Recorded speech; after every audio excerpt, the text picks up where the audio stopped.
अच्छा स्वामी जी, एक और हेल्थ एक्सपर्ट को मैं सुन रही थी जो ये कह रहे थे कि हमारे किचन में बहुत सी ऐसी चीज़ें हैं जो कैंसर को बढ़ावा देती हैं। अब प्लास्टिक के बर्तनों पर हमने कई बार कार्यक्रम किया है, आज इसे एक बार फिर से बात करने की ज़रूरत है। और केवल प्लास्टिक ही नहीं बल्कि एल्यूमिनियम के बर्तनों पर भी बात करने की ज़रूरत है। नॉन स्टिक बर्तन, एल्यूमिनियम के बर्तन, ज़्यादातर कुकर और कढ़ाई जो है वो एल्यूमिनियम की है लोगों के घरों में।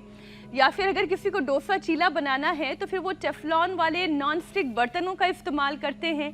तो एल्यूमिनियम के बर्तन को भी जूने से घिसते जा रहे हैं। अब इसका मतलब ये है कि आप दरअसल जहर को तल तल के फिर अपने आप को तिल तिल करके मार रहे हैं। तो स्वामी जी, ये जो टेफ्लॉन की कोटिंग है उसके हट जाने के बाद ये क्यों जहर बन जाता है, इसे थोड़ा समझाएं। और क्यों एल्यूमिनियम का बर्तन यूज नहीं करना चाहिए, प्लास्टिक यूज नहीं करना चाहिए? इनके सूक्ष्म कण क्या होता है जो है, ये बहुत ज़्यादा घुलनशील तो चांदी भी है। चांदी के अंदर आप पानी पियो तो आपके शरीर में चांदी का लेवल बढ़ जाएगा, जो आपके दिमाग के लिए, ब्रेन नर्वस सिस्टम के लिए बहुत अच्छा होता है। वो भी ओवर नहीं होना चाहिए। तो ये चांदी के अंदर पानी भी रखा ना, बिना घिसे ही साहब वो अपने आप उसमें प्रविष्ट हो जाता है। एक बार मैंने लगातार 1 साल तक चांदी के बर्तन में रखा हुआ घड़ा बदल दिया था, चांदी का ही रख दिया था घड़ा, तो मेरे शरीर में 5 या 10 गुना ज़्यादा चांदी का लेवल बढ़ गया। ले खाली पानी पीने मात्र से। तो ये एल्युमिनियम में तो जब आप उसमें हलवा बनाते हैं और कढ़ाई के रूप में रखते हैं उसको, उसमें कुछ चीज़ों को तलते हैं, तो वो तो बहुत ज़्यादा मात्रा में उसमें सब चीज़ें वो घुल जाता है। और एल्युमिनियम का जो कण है वो कैंसर से लेकर के, लिवर फेलियर से लेकर के, स्किन डिसऑर्डर से लेकर के ऑटोइम्यून डिजीज़ को पैदा करता है। उसके इतने घातक विषैले दुष्प्रभाव हैं, वो कार्सिनोजेनिक है, उसकी प्रकृति ऐसी। तो ये जो प्लास्टिक से लेकर के, एल्युमिनियम से लेकर के, और जो अलग अलग बर्तनों का ये जो ताना बाना आ रहा है ना, जिसके ऊपर कुछ ना कुछ कोई ना कोई केमिकल आदि की और ऐसी सिंथेटिक लेयर्स लगा देते हैं। ये अब नॉन स्टिक वाले उस बर्तनों में भी एक लेयर लगाते हैं ऊपर, और कुछ तो इतने बावड़े होते हैं।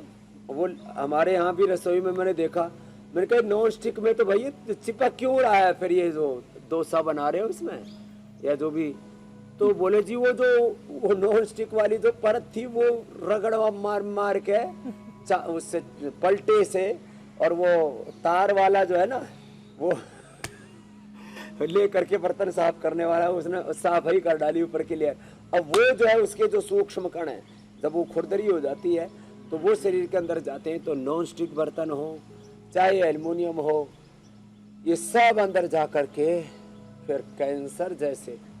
स्वामी जी, आप अपनी बात इसमें ही और थोड़ी पूरी करिएगा। हाँ। लेकिन एक छोटी सी किचन टिप देने का मन कर गया, क्योंकि ये मैं इस्तेमाल करती हूँ। जो हमारी रोटी का तवा होता है वो लोहे का बना होता है, तो थोड़ा सा घी और उसके ऊपर आलू अगर काट के हल्का सा रगड़ दिया जाए तो वो नॉन स्टिक बन जाता है। तो मुझे अलग से नॉन स्टिक बर्तन की, अलग से लोहे के ये तवे की जरूरत नहीं पड़ती। तो नॉन स्टिक आपका लोहे का तवा भी हो सकता है। स्वामी जी प्लीज अपनी बात पूरी करें। अच्छा दिया आपने। चलो बेटा, ये आपने ठीक कहा।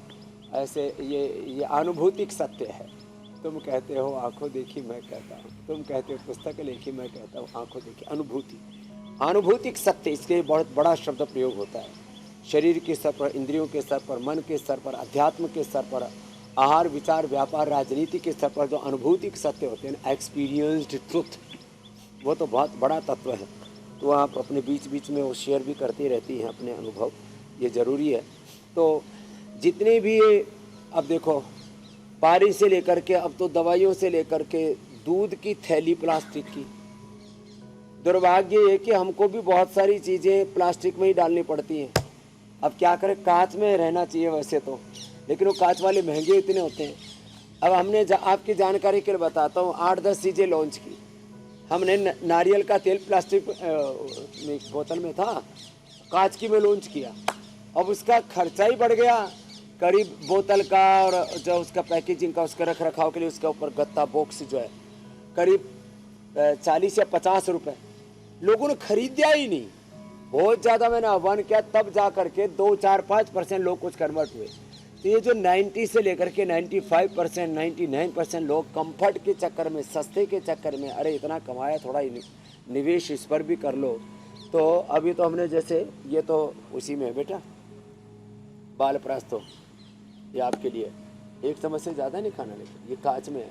तो बहुत सी चीज़ें तो हम कांच में ले आए, हनी है, ये बाल प्रास है, कोकोनट वर्जिन। अब होना तो ये भी घी, च्यवनप्राश, ये सब भी, और सारे जूसेज ये। अब लेकिन क्या करें, अब रिसर्च चल रहा है भी। उत्तराखंड में अभी एक समिट हुई थी, अमित शाह जी भी आए हुए थे। तो एक भाई ने बोला जी मैंने बोम्बू से और पेपर, इससे पेपर वाली सब बोतलें बना दी है, लेकिन वो महंगी इतनी है वो भी। तो अब धीरे धीरे मुझे लगता है इस तरफ आगे बढ़ने की ज़रूरत है। जब तक ये नहीं होता है तब तक इसको अवॉइड करो। रोज़ कम से कम कपालभाति कर लो, गोधन अर्क पी लो, गोखरू पी लो, तो ये सारी अंदर की गंदगी साफ होती रहेगी।